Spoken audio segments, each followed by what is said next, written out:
తెలంగాణ నీటి కష్టాలకు కేసీఆరే కారణం. 299 టీఎంసీల ఒప్పందమే రాష్ట్రానికి మరణ శాసనమైంది.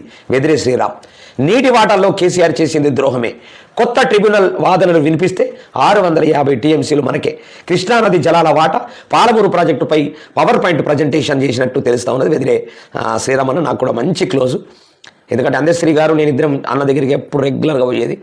తెలంగాణ నీటి కష్టాలకు కేసీఆర్ కారణం. 299 టీఎంసీల ఒప్పందమే రాష్ట్రానికి మరణ శాసనమైందని మరి వెదిరే శ్రీరామన్ అంటున్నాడు.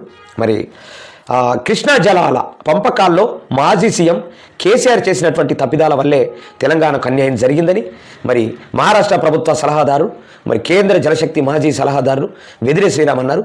కేసీఆర్ చేసుకున్న 299 టీఎంసీల ఒప్పందమే రాష్ట్రానికి మరణ శాసనంగా పరిణమించిందని ఆరోపించారు.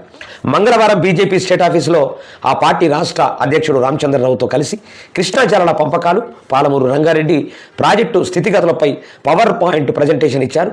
ప్రాజెక్టుల విషయంలో నాటి బీఆర్ఎస్ సర్కారు వైఫల్యాలను వివరించారు. మొత్తం 811 టీఎంసీలలో కేసీఆర్ కేవలం 299 టీఎంసీలకి ఎందుకు ఒప్పందం చేసుకున్నారు ఆయనకే తెలియాలన్నారు. ఈ ఒప్పందం వెనుక కేసీఆర్కున్న ప్రయోజనాలు ఏంటో ప్రజలకు చెప్పాలని డిమాండ్ చేశారు. పాలమూరు రంగారెడ్డి ప్రాజెక్టు ప్లానింగ్ ముందే ఉన్న తక్కువ నీటి వాటాకు సంతకం పెట్టి పాలమూరు ప్రజలకు కేసీఆర్ అన్యాయం చేశారని ఆరోపించారు. మరి కేసీఆర్ హడావిడి వల్లే 299 టీఎంసీలు తెచ్చుకున్న పూర్తి స్థాయిలో నీటిని వాడుకోవడంలో విఫలమయ్యారని, ఎన్నికల వేళ హడావిడి తప్ప ఒక్క ఎకరానికి నీరు పారలేదని విమర్శించారు. ఇగో ఒక్కటి ప్రాబ్లం ఏముంటుందంటే, ఆంధ్రప్రదేశ్ అనేటటువంటిది డౌన్లో ఉంటుంది. అంటే దొడ్డు భాషలో చెప్తా ఉన్నా. ఆంధ్రప్రదేశ్ అనేది డౌన్లో ఉంటుంది. ఇది తెలంగాణ అనేటటువంటిది డక్కన్ పీఠభూమి. అంటే తలాపున వారుతోంది గోదారి అని ఒక పాట రాశారు. అప్పుడు ఓ పాట కూడా వచ్చింది. అది అంటే తెలంగాణకు నెత్తి నుంచి కుడి చేతు బంధు నుంచి ఎడమ చేతు బంధు నుంచి 2 బంధుల నుంచి పోతుంది తప్ప తెలంగాణ ప్రజలకు నీళ్లకు సమస్య వస్తుంది. ఎందుకంటే డౌన్ల నుంచి పోతుంది.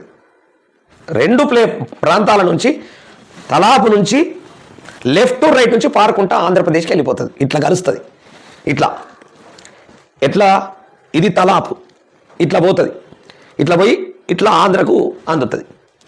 ఏ వాటర్ అయినా తలాపు నుంచి వచ్చేటటువంటి వర్షాకాలం వచ్చేటటువంటి వాటర్ అన్నీ కూడా ఆంధ్రప్రదేశ్ వాడుకున్నంత వాడుకుంటుంది. తీసుకుపోయి సముద్రంలో కలుపుతుంది.